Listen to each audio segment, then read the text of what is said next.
Welcome back to New Amsterdam Radio, the podcast for creators, thinkers, and doers. It is I, the mayor, Flobo Boyce, in the mayor's office with, I would say, a celebrity guest. I've been stalking this man for months because I know he's been doing it big for the community and the sport of baseball, something I feel I'm on the island with sometimes. Please get up for Coachy. How you doing, sir?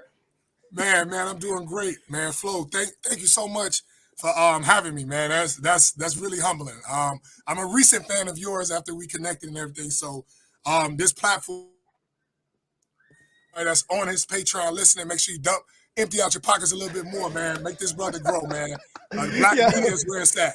We rolling, man. First question, man. I actually, the first question of the rib. I'm so glad I have it. My first question, because you're actually wearing the merchandise. Black baseball matters. What does that mean to you, and how do you apply it to your work? Oh, so Black Baseball Matters is just we're really highlighting what our culture, the black culture, has done for the game of baseball. If you look at any history book, any from the Negro leagues to right now, the top 5, the top 10 baseball players, they're gonna be black. If you look at history itself, the Negro leagues used to sell out baseball parks, and then I'll give it to Chicago because that's where I'm from. Like what? You already know, in the early 1900s, the Comiskey Park MLB, they played on Saturdays and they gave the Negroes Sundays. We were outperforming them by 10 to 12x, and everybody in the business world knows what that means. So our stadiums, we sold out White Sox Park for the Negro leagues, and the term Sunday's best derived from people coming in their church clothes after church to the Negro to watch the Negro leagues play. So I just want to make sure that I always, seeing is believing, and I'm a firm believer in, especially in the fashion and hip hop industry, that blacks that we contribute to. That Yeah. hey, in baseball we need to do the same thing. We need to be seen, we need to be visible. The same way Nike can have that check on their left sleeve, and we all go crazy on it. Black baseball matters. This is what we do. And it's also we make up in the MLB. Blacks make up 7%, but then it gets a Oh little wow. bit only 7%, right? And that number's dwindling down. And if you look at college baseball, it's less than 4% as of 2021 going to 2022. Yeah.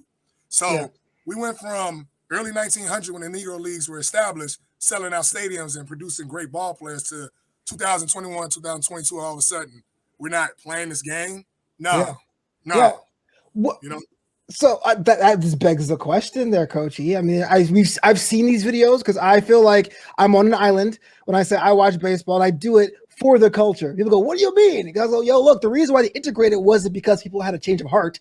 it was like financial. So the question All I too have is, slow. what's wrong with baseball today, especially with us in the black community? Is it not seen as cool anymore? Is there just a concerted effort to put elsewhere the effort of marketing behind it? What happened? So it's three folds, right? And I hope it's three folds.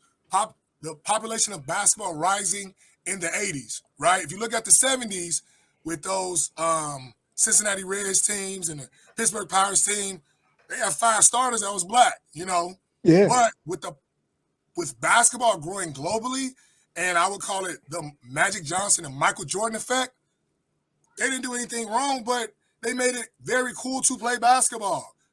Basketball is a sport that the major brand companies got behind and really went to the hood and gave them what they needed for free to play the game of basketball. They got shoes, you got basketball, you got shirts. In some instances, what did brands and coaches do? Hey, I'm gonna move your whole family here so your kid can focus on playing basketball. Yeah, that's And if true. you flip it to baseball, there's no brands getting behind that because baseball is America's favorite pastime. It's still the good old boy kind of game. Everything is close knit. Everything is developed off relationships. And you and I know in the United States of America, blacks, we're not first to get those relationships. Sure. And then the second thing is the pricing, right? And I'm going to dive a little bit deeper than Please just do. talking about, oh, baseball's high and this, that, and the third. Like, no, it goes a little bit deeper, right? So if you think about it, the the meat the meat and potatoes, as I call it, of baseball goes into the training, right? Hmm. Um, Baseball it's a very meticulous game. You got a really good arm action. You got to hit a certain type of way. You got to be able to catch fly. Like it goes a little deeper with your athleticism. But the training to actually have consistency in the game of baseball is where we fall off in the black community. So we have to go outside our community to get a lot of elite training that gets you a college scholarship, right? Sure. So a pitcher, you're throwing the baseball. In order to throw a baseball consistently in the same spot, you got to have something called mechanics. In order to get mechanics, you got to have a coach that's with you 2 to 3 days a week that is going to teach you to do it and watch you and give you constructive feedback, and then you apply it, right? Yeah. All that costs an extreme amount of money and time and commitment. And then also the third layer, baseball is a very patient game. Yeah. And it's a game of failures. We hear it all the time. You 3 for 10, you are an all-star or a Hall of Famer. Basketball, football, you fumble 3 out of 10 times, you're a bum, right? So Right. we blacks, a lot of us, we want instant gratification at a younger age, right? Right. So it's a process-based sport. And a lot of times in our household, in our community, we don't have that much time to have process because mom and dad is working 3 or 4 jobs. So that means, guess what? I don't have time to take you to training, even if I had the money. So it's a lot. It's no clear-cut answer, but I think it's a lot that, goes into it. And it's literally a 20-page term paper that you can talk about for 7 hours about why. Yeah. Because it's almost like a unique situation. We think about soccer, for example. A lot of the nuclear option is take your prodigies overseas. But like in the United States, we are the top league, and you really can't do that as much. But even on top of that, I kind of feel maybe culturally, maybe from the outside coming in, I'm from Brooklyn, born and raised, that the baseball. Brooklyn, stand up. Yeah, we always in the building, baby. Let's go Mets. But we always felt like baseball hitched itself to like this interwar mid-century 20s, like good old boyism, like you were saying, this Americana, which is kind of hard to identify with when you are sometimes considered as lesser than in your own town. And you hit it directly on the head. If you really dive deep into what you're saying, we're outed because the good old boy system and everything. I mean, you could just drive to the affluent areas and look at their baseball fields opposed to the areas in, I've been to Harlem and the Bronx.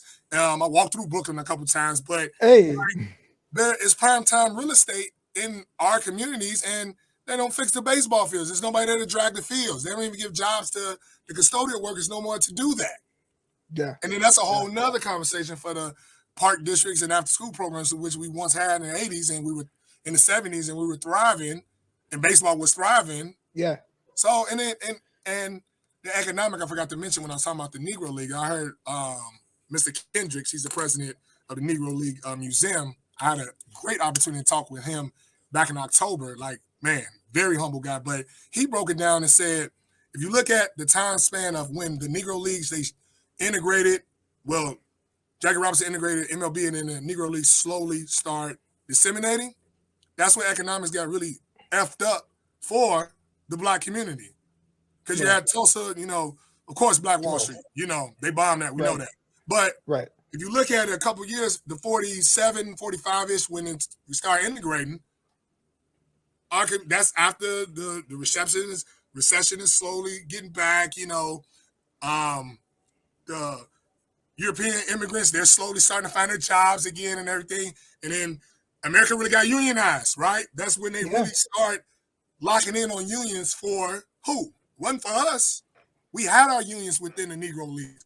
Think about the baseball organization.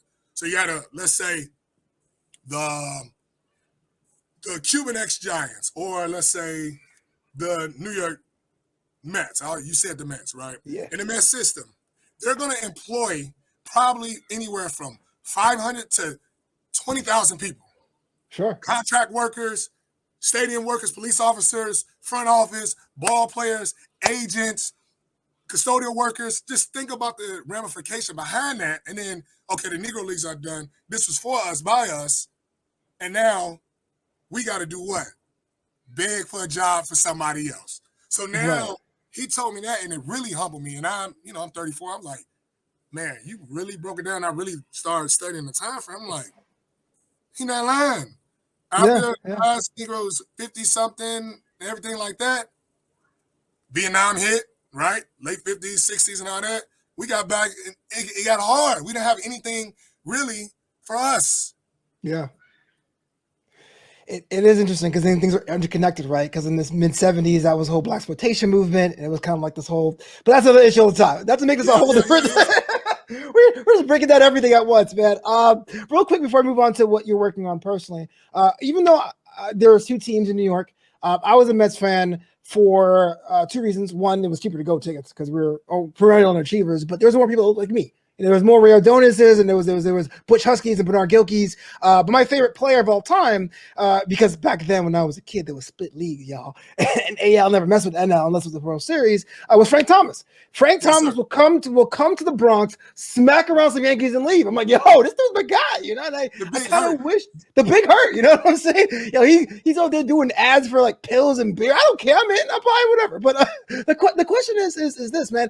Is there a need for a great black hope? Is there a need for that? Or is it kind of like a cultural change altogether? What would be like the immediate thing we can do to move in the other direction? So two things, what's going on right now, and they're trying not to let this guy be the next Black Hope, but Tim Anderson on South Side of Chicago, like Tim Okay. Anderson, like a lot of people don't even know he was a year or 2 years ago, he was a batting champ. You didn't see that on your billboard in New York, right? Right. But if Mike person Trout is of though. Caucasian, Mike Trout, he's everywhere. He plays in Yeah. California, but but there, it's still, you have, it's a 50-50 thing. Half the industry wants the Black Hope because it's going to inspire black baseball players, but then you got the other half, I call them Trumpians, who are Mm-hmm. now over my dead body. So Mm-hmm. I think it's needed, but I think, man, Tim Anderson is a bad man. He is a bad boy. And I got to give another hometown shout out, Ed Howard. He's with the Cubs. He just got drafted last year in the first round. He's the next. He's shortstop, plays a premier position just like Tim Anderson. So if he gets caught up to the big leagues, this will probably be the first time that Chicago has two black shortstops, both big league teams. Yeah. So there's another guy, Alex Thomas. He's coming up through the ranks. Corey Ray is down there doing some great things. Remember Walker Brewers, like I said, AT. Alex Thomas is with Arizona Diamondbacks. So they're coming, but we just got to make sure that the people that push the buttons, we get more people that push the buttons for them than people trying to show them off. Yo, respect. I respect that because sometimes I kind of feel like I gotta represent, man. I gotta put a little chip in there. Even though it's not my Yeah. team or not my player, not my position, I'm gonna put a little. So even though I always say this, I'm a Mets fan, but Frank Thomas changed the game. I bought this video game when I was a kid. But let's And, talk about you, man, real and you quick. got to think, hold on. Frank Thomas changed the game, and he went to school in Alabama. So, he out there have some thick skin. So, so that's You're my right. guy. Yeah, you're right. You're right. No, that guy's a legend. I want to talk to him one day. So, Coach E, I think Coach is kind of like a generic term of what you do because you not only give training programs, you're inspiring generations of people. Like, what made you decide to go into that instruction to help other generations improve the game? Okay, and here's the thing, right? I'm coming from Chicago, Chatham area, south side of Chicago. So crime is high. The typical stuff. Black community. You know, um, it wasn't. We had working class families though, but we still had crime, and we still didn't get silver spoon and everything. But myself and a couple buddies that I grew up playing little league with in high school, and we were fortunate enough to get college scholarships. We did all that shit with no, excuse my language. We did all that shit with no training, right? Yeah. And we get to college and we're playing against the Oklahoma States and Oklahoma, these guys who have got training for since they were 5, 6, 7 years old. And we really saw kind of the difference. They weren't better than us, but they were more consistent because they had that process and that work ethic. We were really talented. Like, I'm 6'3", I was 6'3", 185 coming out of school. No training, just all natural. One of my close friends, he was 6'5", 210, So when I got to college and really learned how to play the game of baseball and what it actually took, I said, man, I got to give this to the kids that are coming up because they need it at 5, 6, 7.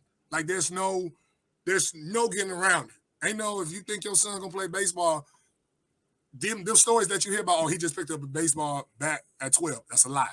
Yeah. It's a lie. It's a lie. Yeah. It's just for ratings, right? So, and it's just not me.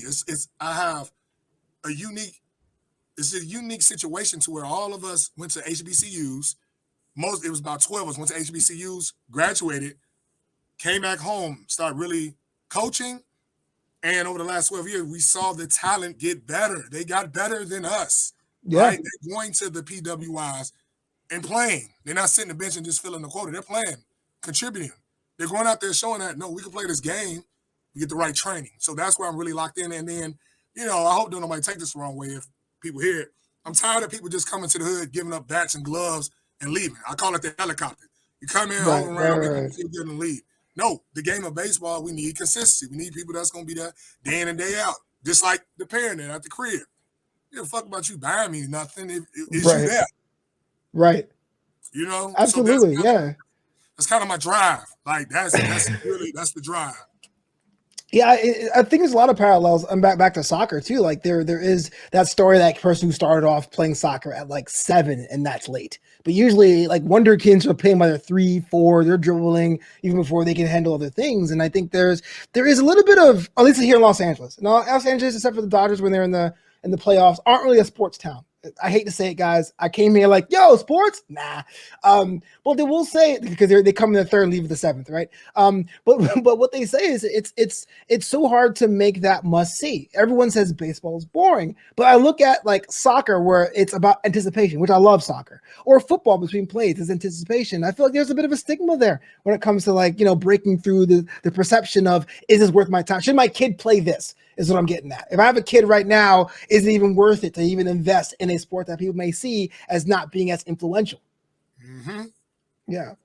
And kind of short answer to that, because somebody's thinking that, right? And I say it like this. Yeah. Baseball is $1 trillion industry. Mm-hmm. And I'll break it down to you like this: from a youth level, an amateur level, college level, and a pro level. So where amateur is college, but those 3 sectors, I always do this.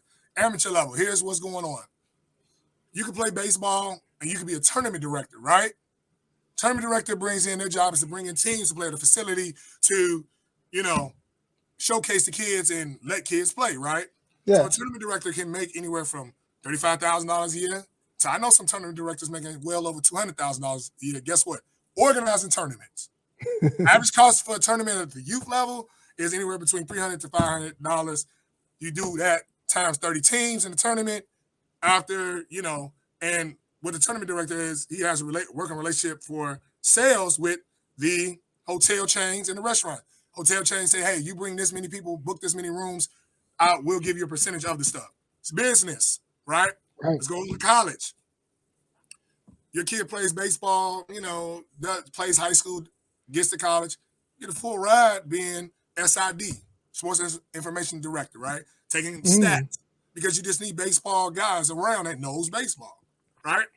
So your child is getting their college paid for just by being a manager, sports information director, and guess what?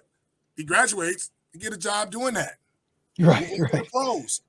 Right now, baseball is an analytics game. So people who know metrics, coding, mathematics. Major league ball clubs are paying people 6 figures that don't know jack, that never even really played baseball except for Little League, right? Or just being a fan of it, because they can get behind the computer and break down and say the probability of Frank Thomas is going to hit the ball to right field against a left-hand pitcher that throws a slider that got backside spin. You know what I'm saying? So it gets detailed. When I talk to parents, I'm like, no, you might not make the pros, you might not make college, but there's money to be made in baseball. And I just had to buy a pocket radar because I got to chart my kids. It was $385. That's an independently owned company. They got an app. You do it. Kid swings, exit velo, 90 miles an hour, gives them a video. So trainers have to use that so they can make their money training the kids. And then it's an independent like I know all the small business because I look at, and this is the business aspect, it said invoice number 4,05786. Right. Oh, this company just moved 5,786 units within their 2-year span. Okay. Yeah. So that money in baseball and all sports, but I think baseball, I don't even know the number over $1 trillion, but overall, I would say that. And people don't read through the context when they say the money's in baseball. Everybody automatically thinks $385 million contract, right? I got podcast Nelson. He's a sports banker. And I was like, what the shit does that mean? Yeah, what is that? He works for PNC. So the ball club has to come to him and his team to get the loan to pay for the big contracts. So Oh, everybody thinks that ball clubs got it's a vault in the safe. All right, we're gonna pay A-Rod $325 million. Here's your 48 for this year, and we pay. And this is business. They're getting that shit on loans. They're getting that shit on consignment. They're doing the same practices that most businesses do. We just, they're the Texas Rangers. They got the highest payroll.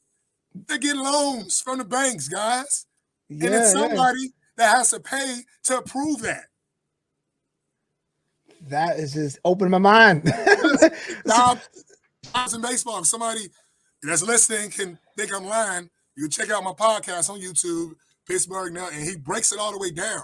He's a brother, and he does stuff in the community, he runs the RBI League, but he taught me something I never would know. And I tell all my kids, be a sports banker. That's not the official title. I call it sports banker because it's a complicated title, right? It's whatever. It's a sports banker.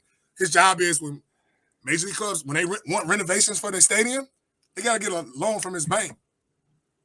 Yeah.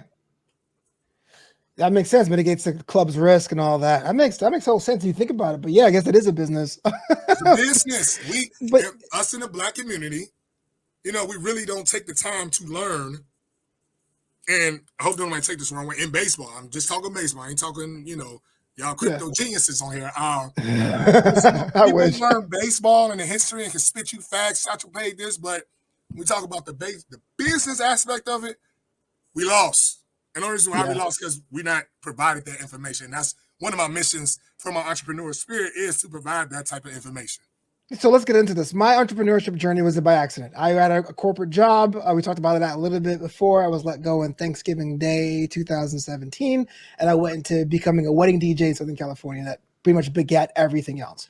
No one told me about how to run a business, and that became one of the things I was afraid to do because no one tells you anything. You do trial by error, and the IRS is a giant boogeyman. Question for you, because they're like zombies. They move slow, but they will find you. That's just the way the IRS gets down. But let's talk about this. I mean, you're a business owner yourself. I mean, there's money in what you're working on, but it tends to be this weird, almost like a maze of things you have to navigate. What's been your experience so far? Man, dog, it's been nice while I'm at home, almost crying on the pillow like, am I spending too much money? Am I doing this? So I just need to just say F it. But in the baseball business world, I had kind of a cheat sheet because I came home coaching. And that's when, I got an opportunity to work alongside of some great baseball business minds. Kenny Fullman, Chicago White Sox, Marcus Rogers, he helped me start gym baseball training. Kevin Cole, he's at the Pullman Center. So these are prominent. Ron Fletcher, heavy in baseball business. These brothers I really learned from about how to run an organization, about how to actually deal with parents, and then the actual business side of it, really marketing, keeping it at a price that, you're not going above and beyond for your services, and actually how to hustle to get that corporate dollar. That's my biggest thing, I want to make stuff free in my community. I'm like Robin Hood. I want to go get these trillionaires, these big-time millionaires, and give it to my community because I know that y'all want to give it. Also, Eric Davis with Chicago Base. He's taught me a lot. Like, with the base, I went to his fundraiser. In 45 minutes, he raised $97,000. So all his kids got computer so the business aspect of it from the actual not-for-profit side and then the for-profit side, they go hand in hand, right? So I got taught about how to 1099. I learned that through IRS type stuff, right? Right. But those things were kind of out. They were phone calls away. Like, hey, how we do this? How should I do this? How should I do that? Da, da, da. But I think what all of them are not liking that, but with the new technology taking off is what I mastered. I didn't master it yet, but what I really locked in on was social media presence. Social media presence. And what I would do is, like 3 years ago, and I got to give a shout out to Alex Huckabee, right?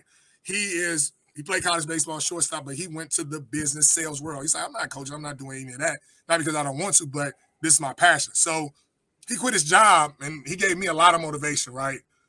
He quit his job in IT to sell products on eBay, Amazon, all that stuff back in 2018. Made 100K, right? And just kept flipping that, playing with the stocks, kept doing that. And he was like, yo, you're a natural salesperson, Ernest. I'm like, I can't sell nothing. I can't. And he's like, yo, you know, you got to get digital. You got to get techie, blah, blah, blah. I'm like, all right. So read it and everything like that. And then I really started looking at, because I have to see, and with baseball, where I'm at, what do our community and parents like, right? Everybody wants something tangible they can touch, right? But I was like, okay, I just don't want to be a t-shirt seller or sweatshirt and all that. Like, I don't want to do that. So I got to really bring my mission and my story to this. And I was thinking, you know, I came out with a brand, No Drop Zone, right? Yeah. So I looked at it, I'm like, okay, No Drop Zone, who does that target? Don't know, mamas ain't gonna buy that shit. The only people that would buy it is people who play baseball. So then it got narrowed. Then I was saying, baseball have no money. Then it got like that. So I'm like, all right, that ain't work. I was sitting around, then I'm like, man, you know, black baseball really matters, man. We ain't really, and I saw an infomercial on Black Lives Matter, and I was like, Black Lives Matter, but like baseball matters too. And I'm like, yeah. Like 1 o'clock, I'm on ding. So, you know, sat back and looked at the logo. I said, okay, black baseball matters. Put it on a shirt, wore it to practice one day. It's like, man, I want one of those. Yeah. I'm like, okay. And I didn't know how to say, yeah, you know, I'm like, all right, I'll get back with you. Then the next thing I know, I got like 20 text messages like, yo, I need a shirt. Yo, I need a shirt. And so, you know, what did I do? I outsourced it and said, hey, man, give me a shirt. I didn't know anything about the profit margin and all that. So I was charging $10 for a shirt and buying them for $9.50. You feel me? Right. Like, I did all of that and lost. So, you know, I looked at it and said, okay, can this be a brand? So I did a little A-B comparison, you know, put it online and had me coaching and everything in it. Then, of course, research, Shopify is king. Printful was a drop shipping company. Understood that I'm not a t-shirt seller. This is just the brand that I push. Sell the things to give back to the community, right? So found a drop shipping company, Printful. They're compatible with Shopify and all that.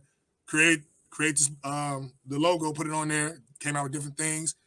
Hey, did direct text messaging. Put it on. You know, I didn't do any ads. I'm just now getting to that. But the amount of support within that first 6 months in 2020, from October to like February, March, 6-7 months, whatever, it was ridiculous. Like people were buying it, like, man, I like that. You know, they didn't ever play baseball, so I knew that this message would stick. So I'm like, okay, now fast forward 2021 going to 2022, we're looking at it now of corporate sponsorship branding thing. Like, who's gonna be what company wants to put this on there, wants to get behind this and really support black baseball?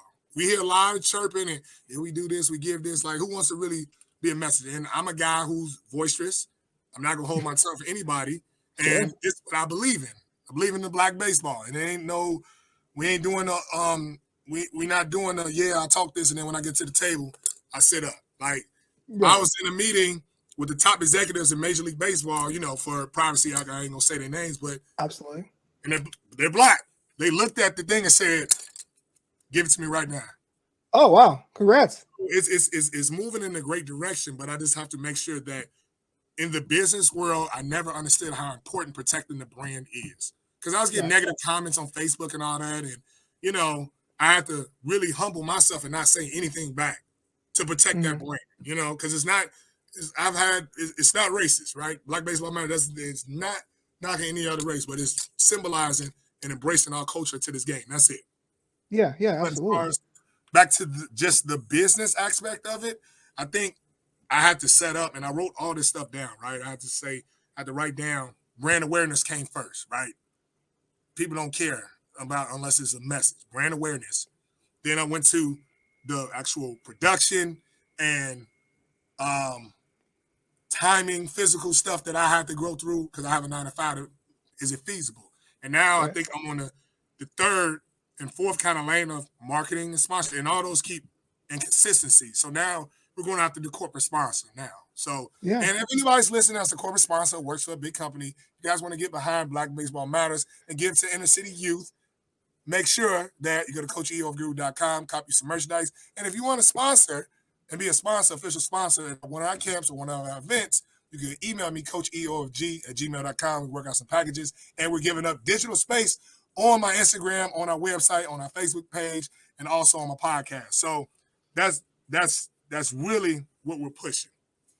Not to mention on your Instagram hand, you do a Black history with people that came from yesteryear. And I was like, oh, that's really cool because people were before my time. I'm going, oh my gosh, they're really nice. Not even like the legends from like a Satchel Paige. Like you knew about that growing up, but like for example, like Cito was before my time.